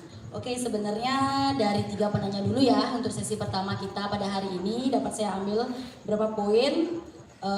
Bagaimana sih tari itu bertemu dengan media baru? Soalnya kan mungkin kita ataupun mahasiswa diisi dari semester 1 ataupun udah semester 8 atau 7 cuma mengenalnya tari. Jadi dengan adanya media baru, tari itu akan berkembang kembali kayak gitu. Nggak selalu tari itu bertemu dengan tari. Contoh tadi kayak media lukis, media dan lainnya seperti itu. Lalu berbicara tentang gender, karakter, ada juga tentang jati diri. Ada juga meluapkan gejolak hasrat dari seorang wanita kayak gitu. Untuk menyikapi pertanyaan dari Mantri tadi ya tentang gender itu, sebenarnya aku juga punya pengalaman sih.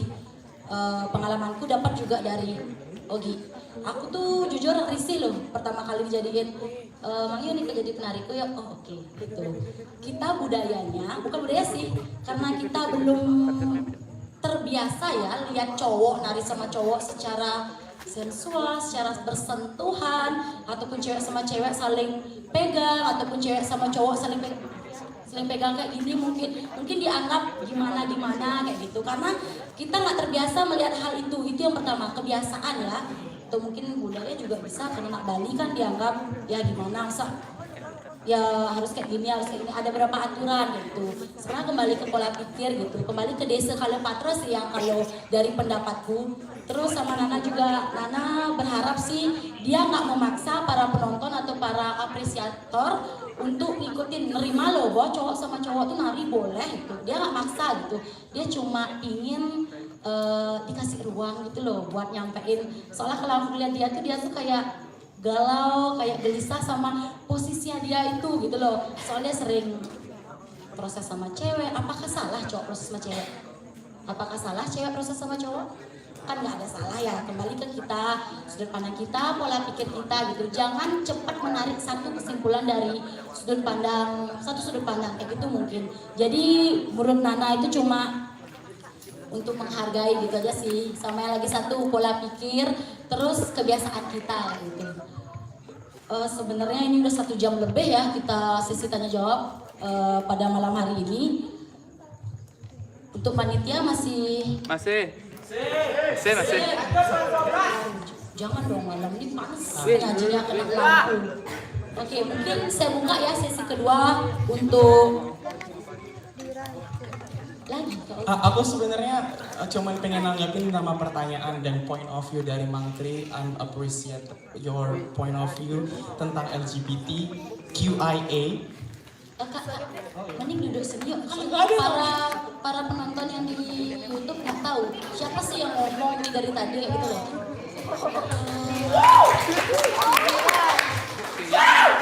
Iya, ini sebenarnya basic dasar dari karena aku juga genderless, queer, non-binary. Ini basic aku jelasin basic aja gitu. Karena tadi juga kamu bahas masalah agama Hindu, aku juga Hindu gitu dan research. Ternyata research kita tuh nggak terlalu dalam tentang gender gitu. Menurutku kita perlu tahu, maksudnya Hindu itu sangat kompleks dan sangat mapan gitu untuk masalah gender, isu-isu gender gitu.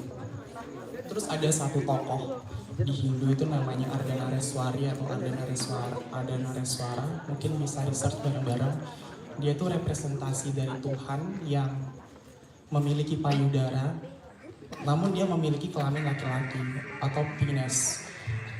Maksud aku adalah yang jadi pertanyaan aku secara religion, secara ketuhanan itu sebenarnya Tuhan sudah menerima itu gitu. Kalau misalnya kita balik lagi, kalau misalnya kita kembali mengamati pura kita gitu, ada di Padma itu ada kayak gambar yang sangat genderless juga, yang sangat tidak berkelamin gitu. Harusnya secara point of view kita sebagai manusia, Tuhan aja sudah menciptakan itu dan sudah menerima konsep gender yang sangat beragam itu. Terus sekarang kenapa kita sebagai manusia yang akhirnya mengkotak-kotakan laki-laki dan perempuan, laki-laki dan perempuan gitu. Dan juga budaya Indonesia itu sebenarnya sudah menerima konsep LGBT sejak dulu. Let's say mungkin ada bisu di Sulawesi.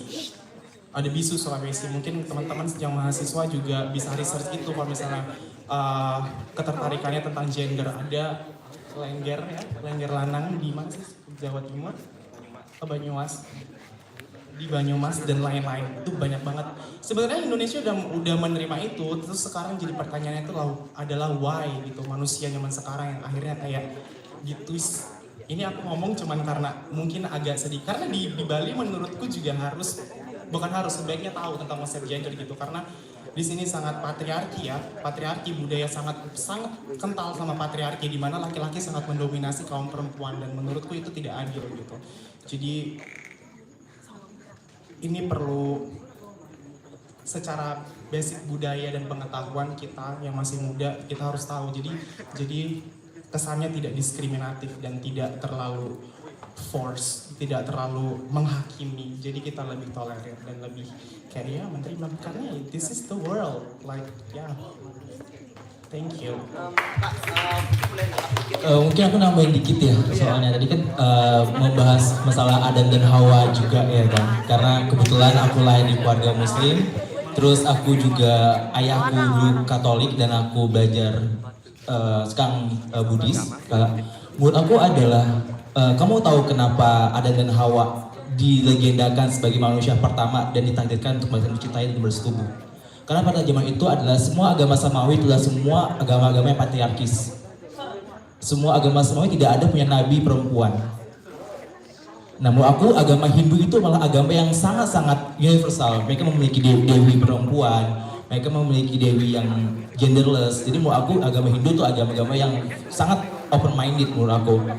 Timbang agama-agama samawi, makanya samawi itu semua agama samawi itu nabinya pria, pemimpin agamanya pria, karena mereka orang-orang yang patriarkis. Dan aku zaman sekarang itu kaum patriarkis sudah sangat tidak relevan pada saat zaman ini gitu loh. Iya kan? Siapa yang bisa membuktikan bahwa benar Adam dan Hawa itu pasangan? Itu hanya buat cerita dari cerita aja. Itu yang pertama. Yang kedua juga, dan kata Ogi, bisu di Makassar itu dia memiliki derajat paling tinggi. Bukan tinggi, tapi dia memiliki derajat untuk pemegang pusaka-pusaka di suku Makassar, Bugis Makassar. Jadi kayak genderless itu memiliki, sama juga budaya Gembla Waro di Ponorogo. Waro itu mereka untuk dipercaya, maaf kalau salah, sepemahamanku adalah Waro itu memiliki kayak Gembla itu sebagai pusakanya. Gembla itu adalah lelaki muda, pria muda sebagai pusakanya. Jadi kalau menurut aku LGBTQ itu sudah sangat diterima banget dulu sama Indonesia. Cuma sekarang ini karena modernisme dan para pria-pria macho, yang bilang macho, yang merasa gini, sekarang banyak gini loh, dulu ya, kalau kita berbicara tentang kepercayaan, kenapa banyak kepercayaan itu perang karena satu kepercayaan takut bahwa kedudukannya akan disingkirkan kepercayaan lain. Sama kayak sekarang, para pria-pria macho, para kaum patriarkis takut dengan kedudukannya akan disamakan dengan kaum feminis, akan disamakan dengan kaum LGBT. Makanya kayak para pria-pria itu agak gelisah dengan questioning posisi mereka saat ini gitu loh. Masalah pertanyaannya adalah ketika orang bertanya tentang LGBTQ dan perempuan itu kembali ke pertanyaan pada diri kalian masing-masing bahwa itu sangat menunjukkan bahwa kalian takut bagi pria. Kalian takut tidak memiliki power lagi untuk di era saat ini gitu loh. Jadi menurut aku adalah questionnya tentang LGBTQ, tentang yang tadi kamu katakan itu sangat apa ya, sangat menurut aku kalau itu dibanding Hindu juga sangat disayangkan sekali, karena menurut aku agama Hindu itu agama yang sangat terbuka dan sangat universal menurut aku dari itunya. Jadi kayak sangat disayangkan jika kamu mempertanyakan kembali tentang LGBTQ itu gitu. Dan menurut aku si Nana itu sangat berhasil dengan karyanya gitu. Dia berhasil dan dia membuat kamu menjadi gelisah dengan karyanya itu. Dan aku Nana juga berhasil dengan karyanya. Sama Nana. Dan satu lagi Nana, kamu memiliki tempat yang baik untuk seniman internasional, karena sekarang seniman internasional dan giat-giatnya naik tentang mengenai seniman LGBTQ. Kamu bisa grow up cepat.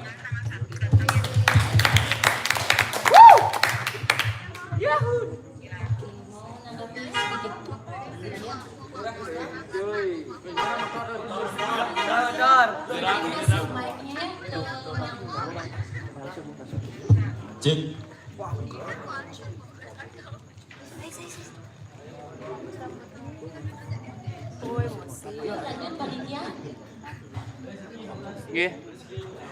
Cik. Terima kasih banyak atas kesempatannya. Perkenalkan, nama saya Murah Krisna Gita. Begini, saya sedikit setelah diskusi tadi, diskusi panjang tadi terjadi. Di sini saya tertarik dengan statementnya Nana. Itu adalah perspektif. Kita dibebaskan memiliki perspektif, persepsi sendiri. Dan apa yang kami persepsikan itulah yang Nana gambarkan seperti itu tadi. Ada statement seperti itu. Yang pertama, ya itu ya. Jadi pertanyaan saya adalah sebatas mana pencapaian seorang kreator atau seorang koreografer ketika kami dibebaskan untuk mempersepsikan karya Nana itu. Jadi kalau kami memang dibebaskan bersepsi, ya sudah. Ketika kami selesai menonton karya Nana, kami pulang. Tidak ada obrolan seperti ini lagi. Ketika ada obrolan seperti ini lagi, berarti Nana berusaha untuk menyamakan perspektif kita. Itu jadinya. Contoh kayak tadi, saya tidak menggambarkan LGBT loh. Saya tidak menggambarkan ini loh. Saya sebenarnya tidak menggambarkan itu loh. Katanya tadi bebas kami perspektif itu. Jadi pertanyaan saya, pencapaian terhadap karya Nana ini, karena saya pernah mendengar begini. Ketika kita membuat sebuah karya, ini berdasarkan obrolan saya bersama senior, bersama guru-guru saya. Ketika kita membuat sebuah karya, ada batasnya, misalnya 50% atau berapa persen perspektif kita itu sama dengan penonton. Berarti, karya kita bisa dibilang berhasil gitu. Tidak harus 100%, gitu. Mungkin berapa persen, mungkin kuantiti dari harapan Nana itu terhadap apa yang Nana sampaikan, apa yang kita persepsikan, seberapa persen besarnya.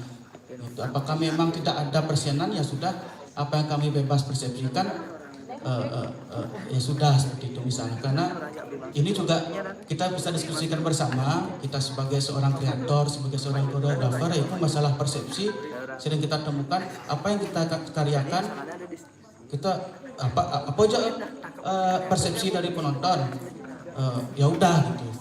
Tapi kan kita harus, menurut saya, Niki pendapat saya, tapi kita harus mempunyai kuantiti sendiri, seberapa persen karya kita itu mampu dimengerti oleh penonton.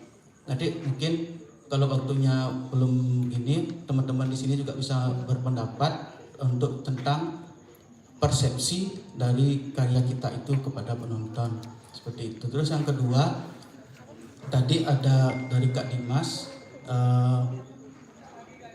beliau mengatakan dia miris dan sedih melihat karya dari Ayu Aneska dan teman-teman, karena di sini banyak penonton laki-laki mungkin sorak-sorai ketika mereka melakukan pose-pose yang mungkin kita anggap eksotik kan gitu.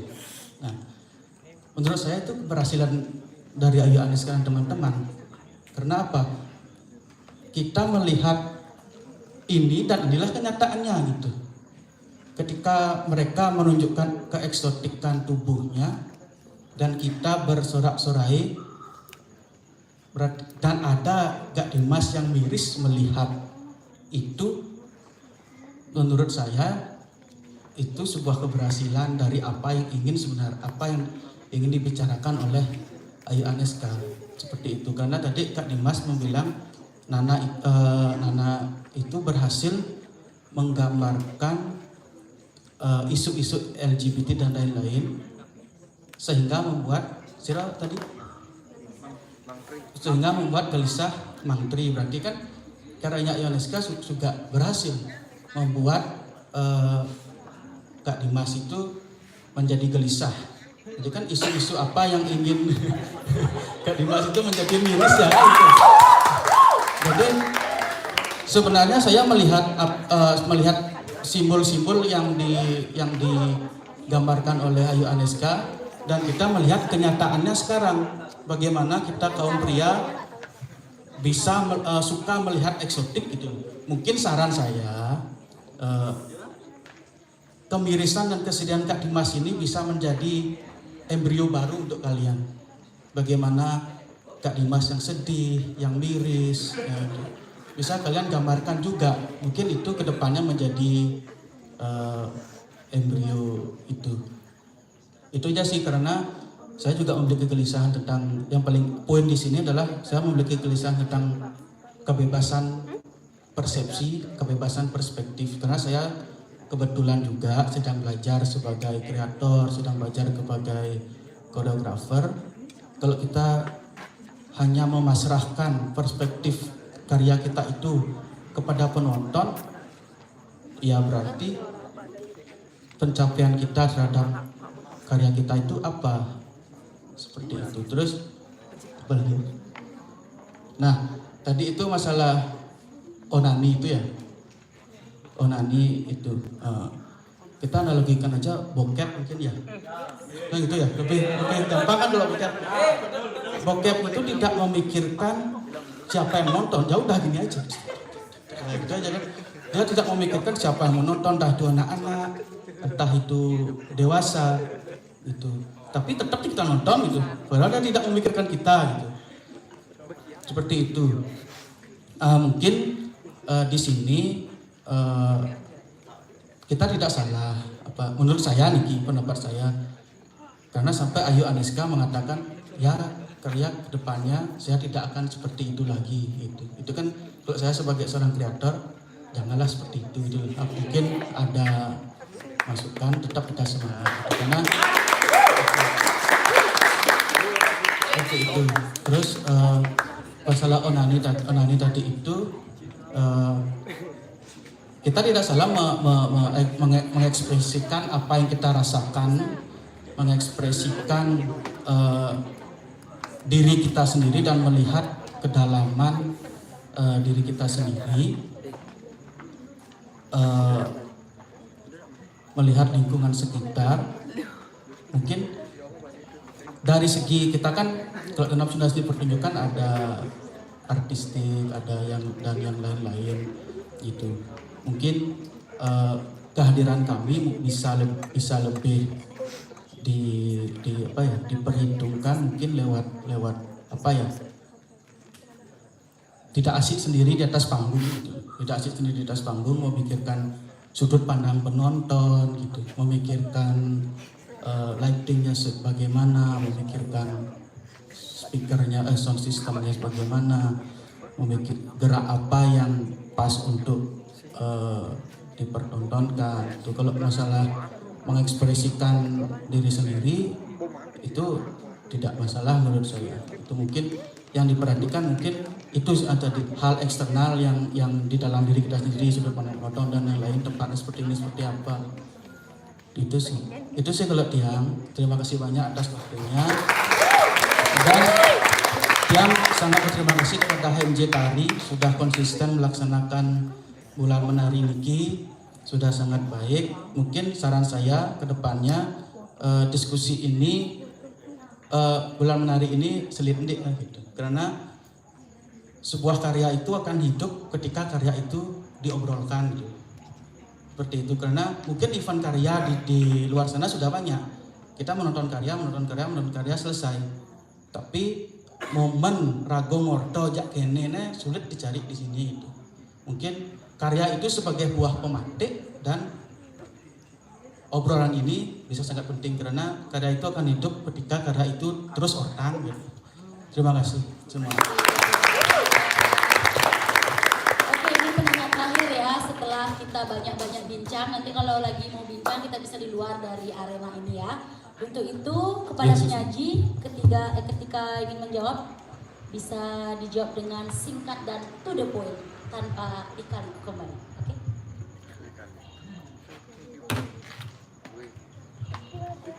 Swastiastu guru. Ini Krisnani guru Tiang sebenarnya. Jadi targetnya saya kontemporernya Nana terletak dari kebebasan pemikiran kalian. Seperti apa kalian berpikir itu targetnya saya. Responnya itu ingin saya lihat, itu aja sebenarnya. That's it, not lebih, itu aja. Mengenai hal itu, saya tidak oke, ini persepsi saya seperti ini. Persepsi kalian mesti berbeda dengan satu nabi. Kalian bisa menghargai nggak persepsi saya? Itu aja. Saya tidak ingin memberikan sesuatu hal yang bla bla bla bla. Saya cuma sekedar itu aja. Toh juga ini karyanya baru embrio saja. Tidak belum menyuruh. Dan impactnya ke mental kita apa? Impactnya ke diri kita apa? Jadi kembali ke diri sendiri jadinya. Oke, nani ya udah nani, aku nani dulu baru kita bisa merangsang orang lain gitu. Kalau aku berpikir seperti itu. Itu sih Wi. Ya mungkin nanti Nana belajar sama Wi lagi ya sana ya. Makasih Wi.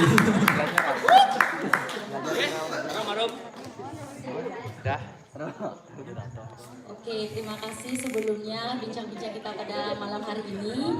Untuk mempersingkat dan ke penghujung acara mungkin bisa disampaikan dari empat penyaji sekali lagi apa sih pesan dan kesan dan harapannya untuk bulan menari ke depannya. Mungkin bisa disampaikan. Hilang matamu hilang aja. Untuk bulan menari selanjutnya mungkin lebih peningkatan dari semua aspek dan pastinya harus selalu konsisten setiap bulannya memberikan wadah kepada seniman-seniman muda dan seniman-seniman di luar sana untuk berkarya.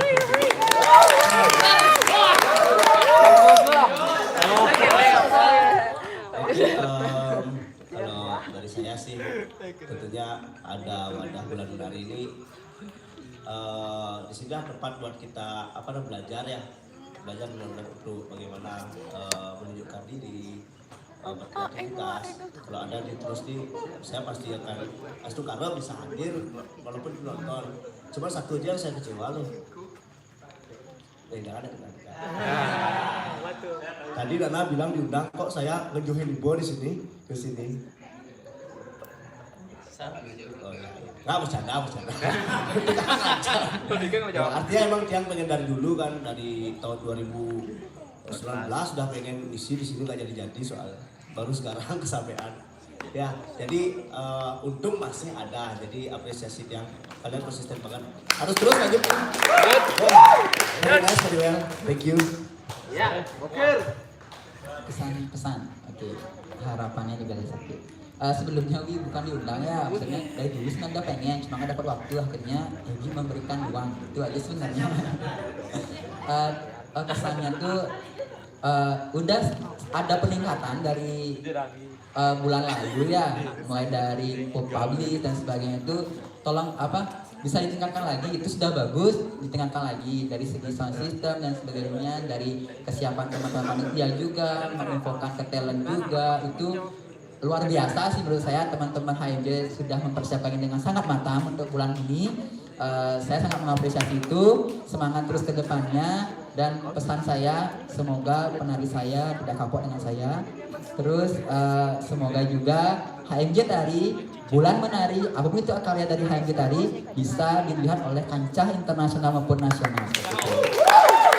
Tetap jaga kondisi, semangat, dan toleransi dan juga kebersamaan kalian. Acungi jempol kalian.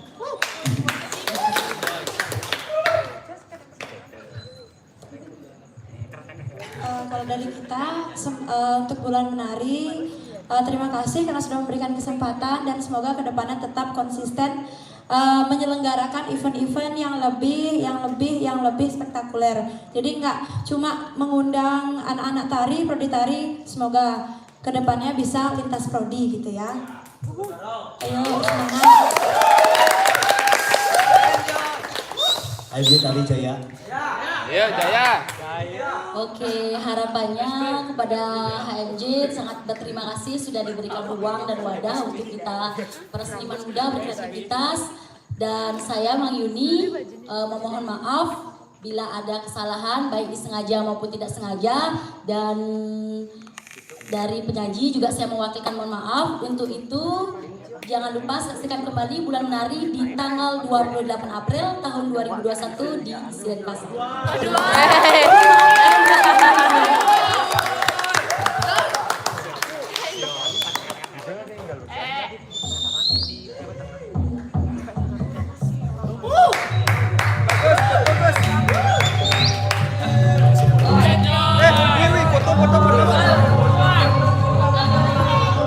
Foto dulu, foto.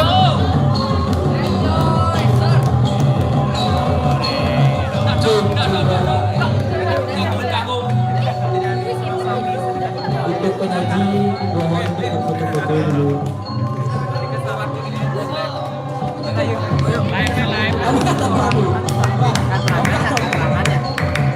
Mang Jano.